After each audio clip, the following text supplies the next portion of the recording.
अस्सलाम वालेकुम my YouTube family, welcome back to Saif vlog पर सभी जाफरी। कैसे हैं आप सब लोग? मैं उम्मीद करती हूँ आप सब ठीक ठाक होंगे। मैं भी यहाँ बहुत ठीक ठाक हूँ। और सबसे पहले मैं आप लोगों का थैंक यू करना चाह रही हूँ कि मेरी लास्ट वीडियो को आप लोगों ने बहुत ज़्यादा पसंद किया, उसको सराहा और बहुत सारे व्यूज़ भी आए, जो कि मैं बहुत शुक्रगुज़ार हूँ अल्लाह ताला का भी और आप सबका भी। फिर दोबारा मैं उसी से मोटिवेट होकर अपनी एक क्लीनिंग रूटीन या cleaning kitchen tips and tricks लेकर आ गई हूँ, क्योंकि मैं कर रही थी किचन की डीप क्लीनिंग।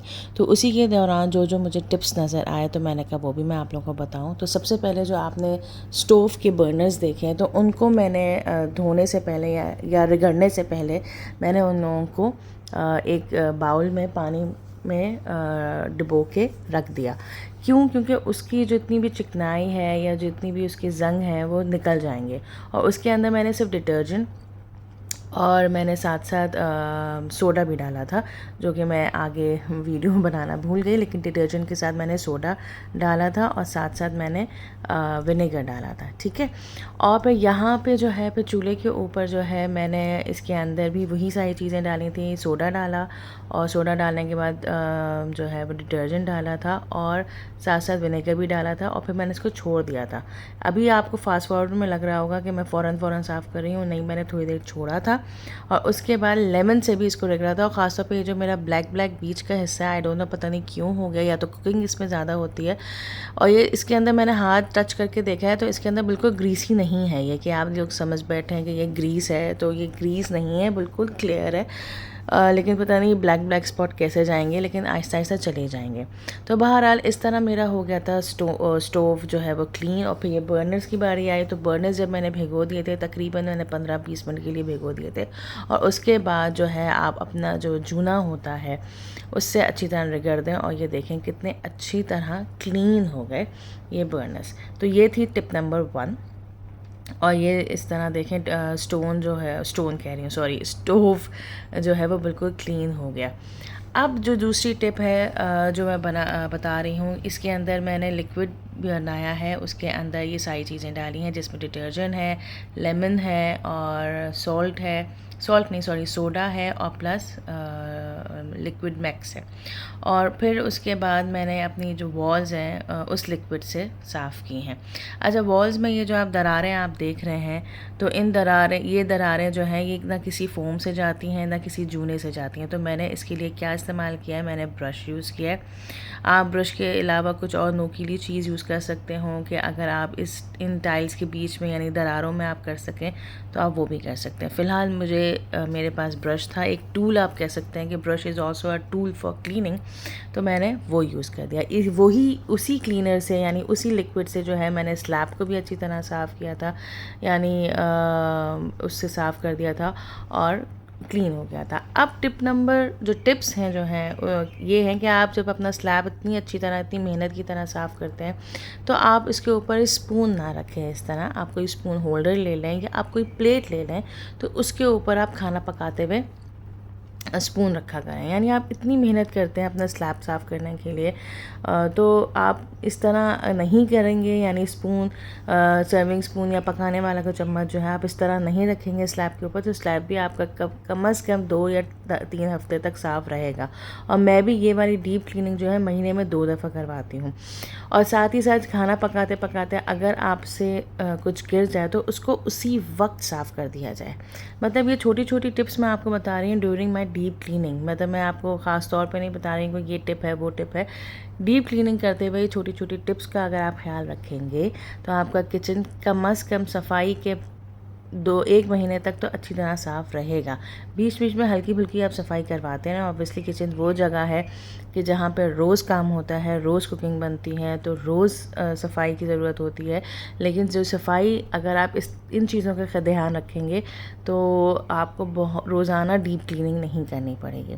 बहरहाल अब आई थी बारी किचन में जो चीज़ें हम यूज़ करते हैं, जिस तरह ये आप बास्केट कह लें, आलू प्याज की बास्केट खेलें, क्योंकि यहाँ हो रही थी डीप क्लीनिंग। तो मैंने कहा साथ साथ चलो ये भी दोनों चीज़ें ऐसी होती हैं कि इनको भी साफ़ करा देना चाहिए। ये भी मैं हर 2 या 3 हफ्ते के बाद मैं ये साफ़ करवाती हूँ, क्योंकि ये भी वो चीज़ें हैं जिसके ऊपर रोज़ जो है चीज़ें रखी जाती हैं। जैसे ये आप बर्तनों के स्टैंड खेल लें, इनको भी साफ़ सुथरा रखना चाहिए हमेशा। और इसको मैंने सिर्फ डिटर्जेंट से साफ़ किया है। इसी तरह आलू प्याज की बास्केट को भी मैंने सिर्फ डिटर्जेंट से साफ़ किया।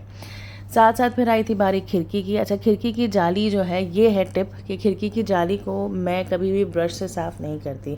उसको हमेशा या तो मैं गीले कपड़े से साफ़ करती हूँ या इस तरह पाइप डाल के कपड़े से साफ़ करती हूँ, क्योंकि अगर आप ब्रश से साफ़ करेंगे तो हर जगह मिट्टी मिट्टी हो जाएगी, यानी वो एरिया ही मिट्टी मिट्टी का हो जाएगा। तो इसलिए आप कोशिश किया करें, या तो आप डायरेक्टली पानी मार के आप कपड़े से साफ़ कर दिया करें, या अगर आप नहीं इस तरह कर सकते, जैसे मैं तो खैर खिड़की अपनी इसी तरह वॉश करवाती हूँ, लेकिन अगर आप नहीं करें तो आप सिंपली गीला कपड़ा लें और गीले कपड़े से आप अपनी जाली को साफ़ कर दें, नेट को, और फिर बाद में खिड़कियाँ आप जो है फोम से साफ़ कर दें।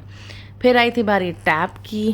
टैप में भी सिंपल मैंने क्या किया था, डिटर्जेंट और सोडा डाल के और लेमन से रगड़ के छोड़ दिया था थोड़ी देर के लिए, और फिर उसके बाद 15-20 मिनट के बाद जो है उसको फिर से जूने से अच्छी तरह रगड़ के इसी चीज़ को, यानी इसी जो चीज़ें इसके अंदर मिल गई थी टैप में जो लगी हुई थी, तो मैंने सिर्फ़ और सिर्फ जो है उसको अच्छी तरह रगड़ा था, ताकि उसकी जितनी भी चिकनाई हो या फिर जो भी धब्बे हों, स्टेन्स हों, वो अच्छी तरह मिट जाएं। और उसी तरीके से मैंने सिंक को भी, सिंक के अंदर भी जो है वो मैंने डिटर्जेंट डाला था, साथ साथ सोडा डाला था, विनेगर लिक्विड डाला था, और थोड़ा सा विनेगर भी डाला था, और इसी हिस्से को फिर मैंने अच्छी तरीके से जो है वो लेमन से जो है अच्छी तरह इसको रगड़ा था, और इसको भी मैंने फिर छोड़ दिया था थोड़ी देर के लिए। यानी अच्छा, जो मैं आपको कह रही हूँ कि यू हैव टू लीव, तो वो अप्रॉक्स जो है 10 to 15 मिनट्स के लिए आप छोड़ दें, ताकि वो जो उसके स्टेन्स हैं, जाके उसके जो धब्बे हैं वो उभर के ऊपर आ जाएं, और फिर आपको अच्छी तरह आप आराम से उसकी सफाई कर सकें। तो इस तरीके से मेरा टैप और मेरा सिंक एरिया जो है क्लीन हो गया था। ये मेरी विंडो क्लीन हो गई थी, और फिर जिनसे आप सफाई भी करते हैं उन चीज़ों को भी आप धो के अच्छी तरीके से आप लटका दें, जिस तरह मैंने विंडो में लटकाई थी। और यहाँ पे लटकाने का सिर्फ मकसद ये था कि यहाँ से आती है धूप, और जो है फिर मेरे ये जो फोम्स कह लें तो ये अच्छी तरह, फोम्स कह लें या आप सफाई के डस्टर कह लें, तो ये अच्छी तरह साफ़ हो जाते हैं।